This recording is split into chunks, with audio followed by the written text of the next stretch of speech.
जानते हैं सर, नुपुर शर्मा का वो एग्जैक्ट बयान क्या है जिस बयान के बाद देश ही नहीं पूरे वैश्विक राजनीतिक जगत में भूचाल आ गया। आखिरकार उन्होंने मोहम्मद पैगंबर साहब के बारे में ऐसी कौन सी बात कह दी कि पूरा देश एकजुट, पूरा अरब देश एकजुट होने लगा और भारत से माफी मांगने की बात कहने लगा। कानपुर में दंगा भड़क गया, भाजपा ने नुपुर शर्मा को अपनी पार्टी से बाहर निकाल दिया।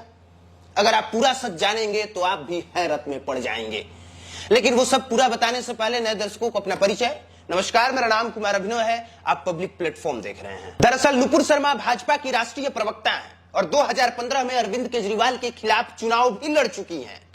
इसीलिए जब जब डिबेट होता है नुपुर शर्मा भाजपा का पक्ष रखने जरूर जाती हैं।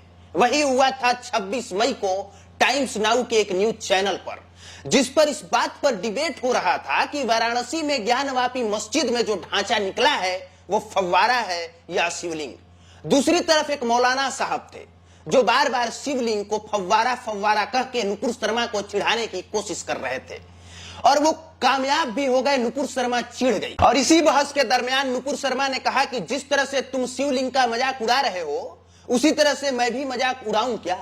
मैं भी उड़ने वाला घोड़ा, उड़ने वाला तोता, पृथ्वी समतल है। कौन था जी वो? कौन था जिसने 6 साल की लड़की से शादी किया और 9 साल में जाके सेक्स किया? मोहम्मद पैगंबर था ना। और इसी बात पर इतना बवाल हुआ कि अरब देश एकजुट होने लगे, भारत से माफी मांगने की बात कहने लगे और 10 दिनों के बाद भाजपा को अकल आई और उसने बिना कुछ सोचे समझे नुपुर शर्मा को अपनी पार्टी से बाहर निकाल दिया। अब सोचने वाली बात यह है कि 26 मई को नुपुर शर्मा ने इस डिबेट में इस तरह की बात कही थी और 31 मई को ऑफ इंडिया को वो इंटरव्यू दे रही थी और उस इंटरव्यू में वो बता रही थी कि उनसे कहा गया है कि बेटा तुम चिंता मत करो, तुम्हारे साथ हर कोई है। प्रधानमंत्री का कार्यालय है, भाजपा का दफ्तर है, पीएमओ है, तुम्हारे साथ गृह मंत्री हैं, राज्य मंत्री हैं, सब कोई तुम्हारे समर्थन में है, तुम्हें चिंता करने की कोई जरूरत नहीं है।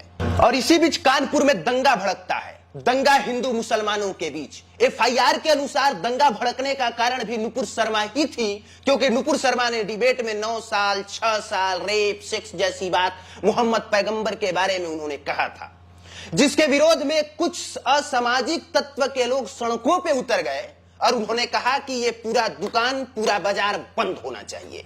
जबरदस्ती बंद कराने लग गए।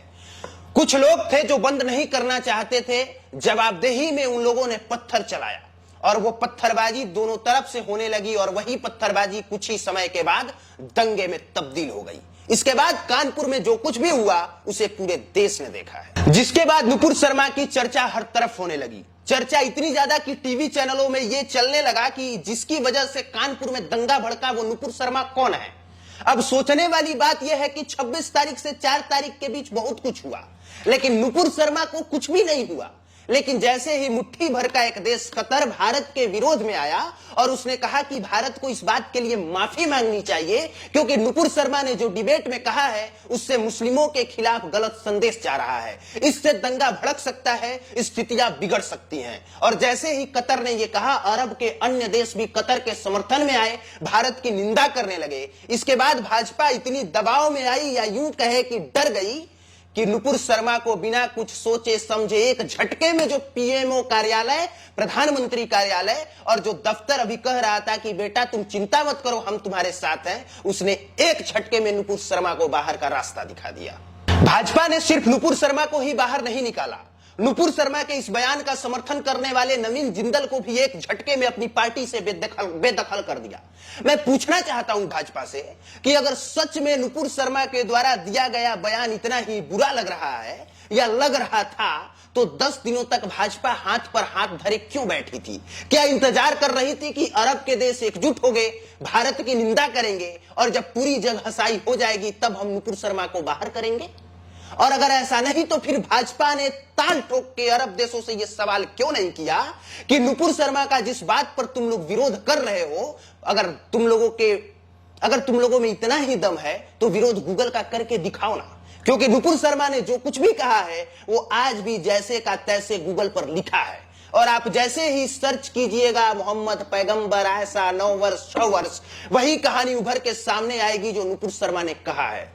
मैं बहुत कुरान नहीं पढ़ा, बहुत क्या बिल्कुल नहीं पढ़ा, मैं नहीं जानता कि मोहम्मद पैगंबर की कहानी क्या है, लेकिन जब भी जानना होगा हम गूगल ही सर्च करेंगे और जब गूगल पर सर्च करेंगे तब यही कहानी निकल के सामने आएगी जो नुपुर शर्मा ने कहा है। बाकी यही वो कहानी है और यही वो बयान है जिस पर यह विवाद मचा है। बाकी पूरी कहानी और पूरा विवाद जानने के बाद आप खुद तय कीजिए कौन कितना सही है, कौन कितना गलत है। देखने के लिए धन्यवाद। कटकदा।